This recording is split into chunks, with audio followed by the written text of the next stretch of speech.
Hi മക്കളെ, good morning. എല്ലാവർക്കും ഒരു അടിപൊളി കിടക്കാച്ചി good morning and welcome back to Winners. So നമ്മുടെ ചോദ്യങ്ങളിലോട്ട് കിടക്കാം. നമ്മുടെ ഒന്നാമത്തെ ചോദ്യം, how the substances from the external environment get inside the cell of the following. ബാഹ്യപരിസ്ഥിതിയിൽ നിന്നും എങ്ങനെയാണ് പദാർത്ഥങ്ങൾ താഴെ പറയുന്നവയുടെ കോശങ്ങൾക്ക് അകത്തേക്ക് എത്തുന്നത്? ഓക്കെ, അപ്പം അതിനകത്ത് ആനിമൽസ്, ജന്തുക്കൾ, അതേപോലെ തന്നെ പ്ലാന്റ്സ്, ഏതൊക്കെ വഴികളിലൂടെയാണ് ഈ ഒരു ഇതിനകത്തേക്ക്, അതായത് ഇവരുടെ ആനിമൽസിന്റെയും പ്ലാന്റ്സിന്റെയും കോശത്തിനകത്തേക്ക് പുറമെയുള്ള പദാർത്ഥങ്ങൾ എത്തുന്നത് എന്നുള്ള കാര്യം ഒന്ന് കറക്റ്റ് ആയിട്ട് എഴുതുക. ദെൻ രണ്ടാമത്തെ ചോദ്യം, illustrate the transport pathway in amoeba as a flow chart by selecting the appropriate one from the given hints. അതായത് തന്നിരിക്കുന്ന സൂചനകളിൽ നിന്നും ഉചിതമായവ തിരഞ്ഞെടുത്ത അമീബയിലെ പദാർത്ഥ സംവഹന പാത ഫ്ലോ ചാർട്ടായി ചിത്രീകരിക്കുക. അതായത് ഇവിടെ നമുക്ക് എന്തൊക്കെ തന്നിട്ടുണ്ട്? Cytoplasm, external environment, cell membrane. Okay, കോശദ്രവ്യം, ബാഹ്യപരിസരം, കോശസ്തരം എന്നിങ്ങനെ 3 പോയിന്റ്സ് തന്നിട്ടുണ്ട്. ആ 3 പോയിന്റ്സിൽ ആദ്യം ഏതാണ് വരിക എന്നുള്ളത് കറക്റ്റ് ആയിട്ട് എടുത്ത് എഴുതുക. ആദ്യം ഇതിലേത് വരും, രണ്ടാമത് ഏത് വരും, മൂന്നാമത് ഏത് വരും എന്ന് കറക്റ്റ് ആയിട്ട് എടുത്ത് എഴുതുക. ഓക്കെ, ഇത് ഓർഡർ തെറ്റിച്ചിട്ടാണ് തന്നിട്ടുള്ളത്. അത് കൃത്യമായിട്ടുള്ള ഓർഡറിൽ നിങ്ങൾ എഴുതി വെക്കുക കേട്ടോ. ആദ്യം കോശദ്രവ്യമാണോ, ബാഹ്യപരിസ്ഥരമാണോ, കോശസ്തരമാണോ? അപ്പോൾ ആദ്യം വരുന്നത് ആദ്യം എഴുതുക, ദെൻ ഒരു ഏരോ ഇടുക, ദെൻ അടുത്തത് എഴുതുക, ദെൻ അടുത്തതും കൂടി എഴുതുക. ക്ലിയർ ആണോ? ക്ലിയർ ആണെങ്കിൽ ഉഷാർന്ന് കഴിച്ച് കാണിച്ചേ. ഓക്കെ, ദെൻ അടുത്തത് മൂന്നാമത്തെ ചോദ്യമാണ്. How does the internal environment differ in animals and plants? Then what is homeostasis? ജന്തുക്കളിലും സസ്യങ്ങളിലും ആന്തര പരിസ്ഥിതി, ഇന്റേണൽ എൻവയോൺമെന്റ് എപ്രകാരം വ്യത്യാസപ്പെട്ടിരിക്കുന്നു? 1 മാർക്ക്. എന്താണ് സമസ്ഥിതി പാലനം? 1 മാർക്ക്. 2 മാർക്കാണ് മൂന്നാമത്തെ ചോദ്യത്തിന് വരുന്നുണ്ടായിരിക്കാം. ദെൻ നാലാമത്തെ ചോദ്യം, why cell membrane is also known as the plasma membrane? കോശസ്തരം പ്ലാസ്മ സ്തരം എന്നറിയപ്പെടുന്നത് എന്തുകൊണ്ട്?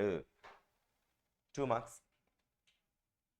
Then fifth question, breaking down of proteins is an example of which type of metabolism?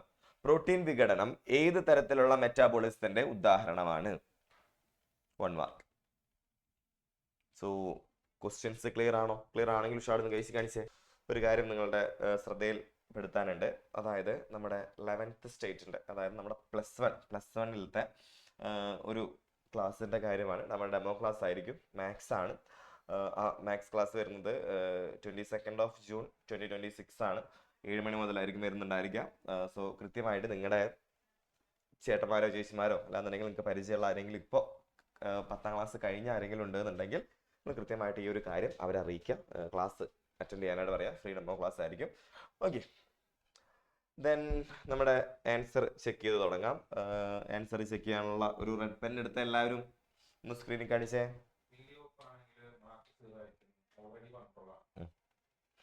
Okay, video of ആണെന്നുണ്ടെങ്കിൽ മാർക്ക് 0 മാർക്ക് ആയിരിക്കും ലഭിക്കുന്നുണ്ടായിരിക്കാം. So അത് നിങ്ങൾ കൃത്യമായിട്ടൊന്ന് മനസ്സിലാക്കി വെക്കുക. പിന്നെ നമ്മുടെ ക്ലാസ് തുടങ്ങുന്നത് കറക്റ്റായിട്ട് 6 മണിക്കാണെന്ന് അറിയാലോ. അപ്പം അതിനുശേഷം ആ ഒരു 6 മണിക്ക് നമ്മൾ പ്രയർ ചെയ്തതിന് ശേഷം തന്നെ നമ്മൾ എക്സാം സ്റ്റാർട്ട് ചെയ്യുന്നുണ്ടായിരിക്കും. ആ എക്സാം സ്റ്റാർട്ട് ചെയ്യുമ്പോൾ തന്നെ നമ്മൾ ആ ക്വസ്റ്റ്യൻ ഓൾറെഡി എക്സ്പ്ലെയിൻ ചെയ്ത് കൊടുക്കുന്നുണ്ട്. ദെൻ അത് കഴിഞ്ഞ് ലേറ്റായി ജോയിൻ ചെയ്തിട്ട് പിന്നെയും ക്വസ്റ്റ്യൻ എന്താണ് അത് എക്സ്പ്ലെയിൻ ചെയ്ത് തരുമോ എന്ന് ചോദിച്ചിട്ടുണ്ടെന്നുണ്ടെങ്കിൽ അത് നടക്കുന്ന കാര്യമല്ല. സോ എല്ലാവരും കൃത്യമായിട്ട് 6 മണിക്ക് മുന്നേ ആയിട്ട് തന്നെ ക്ലാസ്സിൽ ജോയിൻ ചെയ്തിരിക്കാനായിട്ട് ശ്രദ്ധിക്കുക കേട്ടോ. ഓക്കെ, അപ്പം നമുക്ക് ആൻസേഴ്സ് ചെക്ക് ചെയ്ത് തുടങ്ങാം. നമ്മുടെ ഒന്നാമത്തെ ചോദ്യം എന്ന് പറയുന്നത്, എങ്ങനെയാണ് ഈ പറയുന്ന ആനിമൽസിന്റെ കോശത്തിലേക്ക് പദാർത്ഥങ്ങൾ എത്തുന്നത് എന്നാണ്. അപ്പൊ അതിനകത്ത് എക്സ്ട്രാ സെല്ലുലാർ ഫ്ലൂയിഡ് ആണ് കറക്റ്റ് ആയിട്ടുള്ള ആൻസർ കേട്ടോ. From the extra cellular fluid then it enters through the cell membrane. Extra cellular fluid ആണ് വളരെ ഇമ്പോർട്ടൻ്റ് ആയിട്ട് വേണ്ട ഒരു വാക്ക്. അപ്പൊ അത് എഴുതിയിട്ടുണ്ടെങ്കിൽ കൃത്യമായിട്ട് 1 മാർക്ക് കൊടുക്കുക. കോശങ്ങൾക്കിടയിലുള്ള ദ്രവത്തിൽ എത്തി കോശസ്തരത്തിലൂടെ എത്തുന്നു. ദെൻ പ്ലാന്റ്സിന്റെ ശരീരത്തിലാണെന്നുണ്ടെങ്കിൽ ഒരു 3-4 വഴികളിലൂടെ കയറുന്നുണ്ടായിരിക്കും. ആദ്യത്തെയാണ് പ്ലാസ്മോഡെസ്മേറ്റ, രണ്ടാമത്തെ through cell wall, through extra cellular spaces, from one cell to another through plasma membrane. അതായത് പ്ലാസ്മോഡെസ്മേറ്റ കോശഭിത്തി വഴി കോശങ്ങൾക്കിടയിലുള്ള സ്ഥലത്തിലൂടെ, ഒരു കോശത്തിൽ നിന്ന് മറ്റൊന്നിലേക്ക് പ്ലാസ്മ സ്തരത്തിലൂടെ. കൃത്യമായി എഴുതി കഴിഞ്ഞാൽ ഇതിൽ 2 പോയിന്റ് എഴുതിയാൽ മതിയായിരിക്കും. നമ്മളുടെ അടുത്ത് 4 പോയിന്റ്സ് ഉണ്ട് ഓൾറെഡി. അതിനകത്ത് 2 പോയിന്റ്, ഏതെങ്കിലും 2 പോയിന്റ്, ബിയിൽ ഏതെങ്കിലും 2 പോയിന്റ് എഴുതി കഴിഞ്ഞാൽ 2 മാർക്ക് കൊടുക്കുക കേട്ടോ. ഫ്ലോ ചാർട്ട് ക്രിയേറ്റ് ചെയ്യാനായിരുന്നു നിങ്ങളുടെ അടുത്ത് പറഞ്ഞിട്ടുണ്ടായിരുന്നത്. രണ്ടാമത്തെ ചോദ്യം എങ്ങനെയാണ് അമീബയിൽ നടക്കുന്നത്? അമീബയിൽ ആദ്യം എക്സ്റ്റേണൽ എൻവയോൺമെന്റ് ആണ്, ബാഹ്യ പരിസരം. ദെൻ അത് കഴിഞ്ഞ് എക്സ്റ്റേണൽ എൻവയോൺമെന്റിൽ നിന്ന് സെൽ മെംബ്രെയിനിലോട്ട് വരും ഡയറക്റ്റ്. ദെൻ അതിൽ നിന്ന് സൈറ്റോപ്ലാസത്തിലോട്ട് വരുന്നുണ്ടായിരിക്കും. ബാഹ്യ പരിസരം, കോശസ്തരം, കോശദ്രവ്യം. കൃത്യമായി എഴുതി കഴിഞ്ഞാൽ 2 മാർക്ക് കൊടുക്കുക.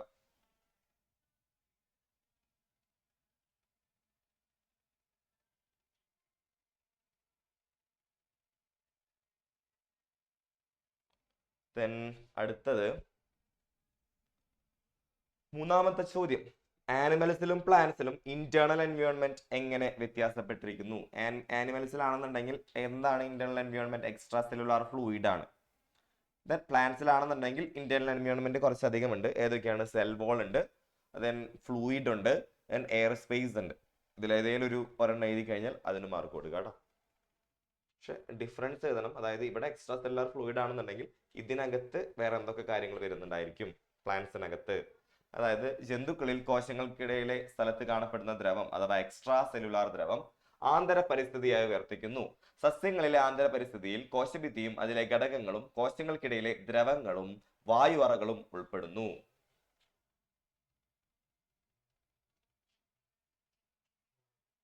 എ ക്വസ്റ്റിന് 1 മാർക്കാണ്.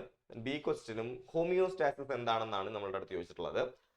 Keeping the composition of the internal environment constant is called homeostasis.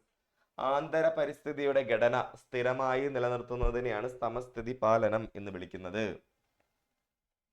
1 mark total. മൂന്നാമത്തെ ചോദ്യത്തിന് എക്ക് 1 മാർക്ക്, ബിക്ക് 2 മാർക്ക്, ബിക്ക് 1 മാർക്ക്, ദെൻ ടോട്ടൽ 2 മാർക്ക് ആയിരിക്കും വരുന്നുണ്ടായിരിക്കുക.